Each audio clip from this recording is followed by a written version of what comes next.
여러분 안녕하십니까? 여수 MBC 뉴스투데이입니다. 올해 전남 동부 지역의 주요 이슈를 짚어보는 기획보도. 오늘은 사회 분야입니다. 대형마트 입점을 둘러싼 논란이 올해도 계속될 예정인 가운데 올 한 해도 큰 파장을 불러올 현안들이 산적해 있습니다. 보도에 문영철 기자입니다.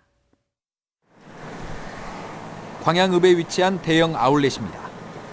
소송까지 가는 우여곡절 끝에 오는 20일 정식 개점을 앞둔 가운데 골프장, 호텔 건립 등 지역 협력 계획서에 담긴 22개의 협약 내용이 지켜질지가 이제 새로운 관심사로 떠오르고 있습니다.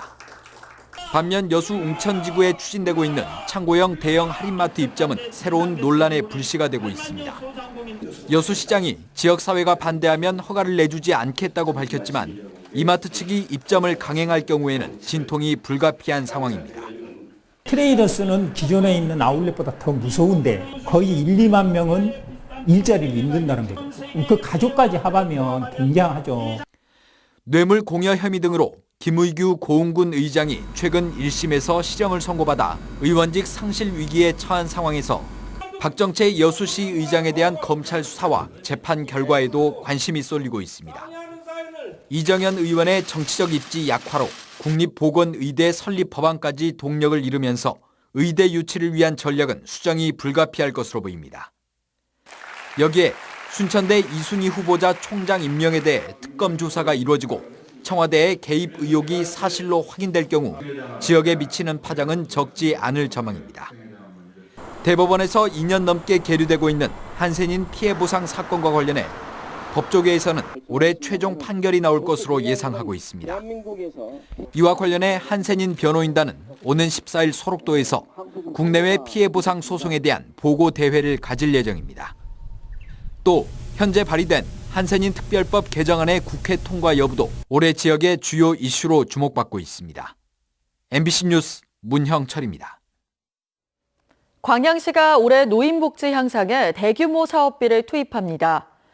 광양시는 올해 노인복지 정책 슬로건을 100세 시대 활기찬 노후로 정하고 노인복지 예산으로 442억 원을 투입해 다양한 사업을 추진한다고 밝혔습니다. 이는 지난해보다 22억 원이 늘어난 것으로 전체 시 예산의 8%에 이릅니다. 광양시는 노인복지 예산 가운데 314억 원을 기초연금과 노인 일자리 사업 등에 투자해 노후 생활 안정을 도모하고 독거노인과 중증 장애인들에 대한 돌봄 서비스도 확대 시행할 계획입니다.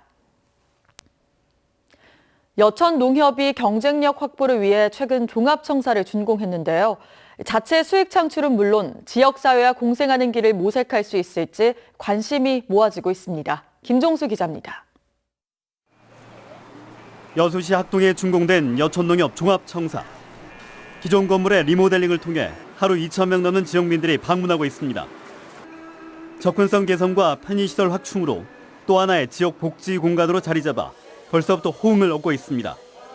여기 오면 참 다양한 것이 좀 이렇게 살펴보면 많더라고요. 참 싱싱해요. 바로 오기 때문에. 또 이렇게 리모델해서 큰 건물을 지으니까 또 우리 조합원들도 이거 자산이고 보니까 또 궁금합니다. 이번 종합청사의 준공은 지난 2005년 관내 4개 농협이 합병되면서 추진해온 수건사업 가운데 하나였습니다. 금융과 유통을 하나로 묶어 지역 농업의 전초기지 역할도 기대됩니다. 지난해 여천농협 관내에서 생산된 농산물은 7개 품목 15,000톤을 넘어섰고 쌀은 관내에서 80% 가까이 소비되고 있습니다. 지역 생산, 지역 소비로 이어지는 유통의 선순환 구조가 정착되고 있는 겁니다. 하지만 쌀값 하락 등 고질적인 불안 요인들은 앞으로 극복해야 할 과제로 꼽히고 있습니다. 그 가격 손실 없이 전체적으로 가공해서 우리 미국센터에서 가공해서 전량 판매한 것이 목표입니다. 그래야지만이 우리 여수 쌀의 경쟁력도 있고. 시대에 맞는 유통구조의 변화는 이제 우리 농업 환경의 대세가 되고 있습니다. 농업인의 이익 대변과 소비자의 요구 충족이란 두 마리 토끼를 잡기 위해 여천농협 종합청사가 어떤 역할을 해나갈지 관심이 모아지고 있습니다. MBC 뉴스 김종수입니다. 여수 세계박람회장 내 여수농협의 종합쇼핑몰 신축 계획이 답보 상태에 놓여 있습니다. 여수농협은 여수 엑스포역 바로 앞인 박람회장 G구역 6,600여 제곱미터 면적에 추진해온 농협 하나로마트, 특산품 판매장, 로컬푸드 레스토랑 등을 갖춘 종합쇼핑몰 신축 계획이 지구 단위 계획상 공개공지 30% 기준에 가로막혀 난항을 겪고 있다고 밝혔습니다. 이와 관련해 박람회 재단 측은 5,000제곱미터 이상 건축물을 시공할 때 공원 등 소규모 휴게시설을 갖추도록 하는 공개공지 면적의 조정 가능 여부에 대해 여수시와 협의를 시도했지만 자칫 특혜 의혹 등 논란의 소지가 있어 아직 적절한 해법을 찾지 못하고 있다고 설명했습니다. 설 명절을 앞두고 열차 승차권 예매가 이뤄집니다. 코레일은 오는 10일과 11일 이틀 동안 온 오프라인 등을 통해 오는 26일부터 30일까지 명절 기간 동안 운행할 승차권 예매를 실시한다며 온라인은 오전 6시부터 오후 3시까지, 지정된 역 등 오프라인은 오전 9시부터 11시까지 예매를 실시할 계획입니다. 코레일은 또 10일은 경부, 경전, 충북, 동해선, 11일은 호남, 전라, 장항, 중앙선 등의 예매가 이뤄지고 1인당 최대 12매까지만 예매할 수 있다며 이용객들의 관심을 당부했습니다. 부정청탁 금지법, 이른바 김영란법이 시행에 들어간 지 어느새 100일을 맞았습니다. 우리 사회 전반의 청렴의식을 높인 계기가 됐다는 평가 속에 가뜩이나 어려운 서민 경제를 위축시키고 농축수산업에 심각한 타격을 입혔다는 지적이 일고 있습니다. 이계상 기자입니다. 설 명절을 앞두고 일찌감치 선물 예약 진열대가 차려졌습니다.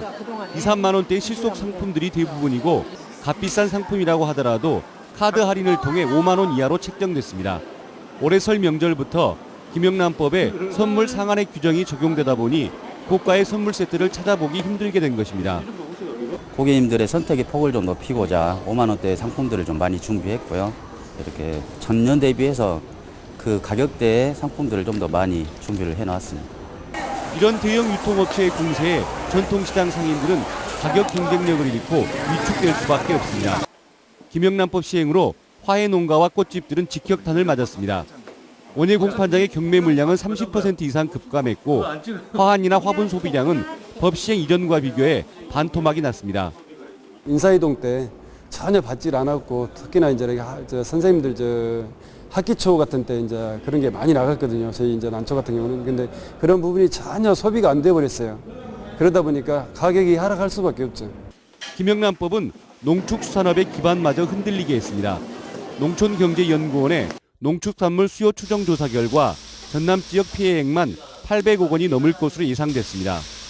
저녁 식사나 모임이 눈에 띄게 줄면서 휴업을 하거나 아예 문을 닫는 식당이 공식 집계된 것만 해도 10%가량 늘었습니다. 휴업률이 평상시보다 한 10% 이상 지금 업이 돼 있는데요. 이미 이제 구정을 지나고 나면 이 숫자도 상당히 더 잠재적인 폐업 대상으로 봐야 될 것 같습니다. 김영란법이 청렴 의식을 높이는 기회가 되긴 했지만 서민 경제를 그만큼 위축시켰다는 점에서 부작용을 최소화할 제도 보완이 필요하다는 목소리도 높습니다. MBC 뉴스 이계상입니다. 액정이 깨진 휴대전화를 차량에 일부러 부딪히게 한 뒤 수리비를 뜯어낸 20대가 붙잡혔습니다. 주로 혼자 운전하는 여성들을 노렸습니다. 김진선 기자입니다. 휴대전화를 손에 든 채 달리는 차량에 다가오는 한 남성. 퍽 하고 부딪히는 소리에 차량이 멈춰섭니다. 죄송합니다. 앞에 보고 가느라고. 핸드폰 널쳐보잖아요. 아, 죄송합니다. 괜찮아요?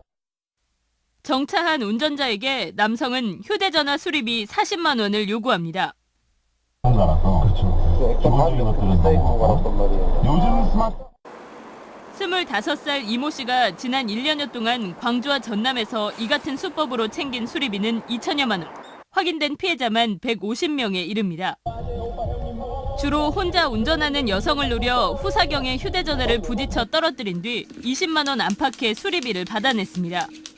액정이 이상이 생긴 거를 확인을 했잖아요. 부딪힌 느낌도 없었는데 그러니까 당황스럽기도 하고 해서. 대부분 현금이었지만 피해자들의 보험으로 수리비를 물어준 경우도 6차례. 운전자들이 서비스 센터에 직접 돈을 입금해주겠다거나 경찰 신고를 요구한 경우 실제 피해로 이어지지 않았습니다. 저는 반드시 보험회사에 접수해서 정상적으로 처리를 하시고 또 현장 상황이 좀 복잡하게 전개가 되고 좀 이거 문제가 있다라고 판단이 되면 112 신고하셔서 경찰은 이 씨를 구속하고 비슷한 수법의 범행이 더 있을 것으로 보고 수사를 확대하고 있습니다. MBC 뉴스 김진선입니다. 순천 서남사에 대한 유네스코 세계문화유산 등재가 추진됩니다.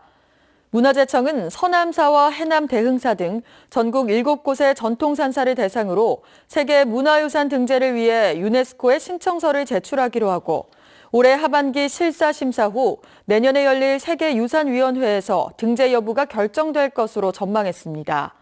서기 542년에서 875년 사이에 세워진 것으로 추측되는 서남사는 3층 석탑과 대웅전 등 중요 문화재가 보관돼 역사적 가치가 큰 산사로 알려져 있습니다.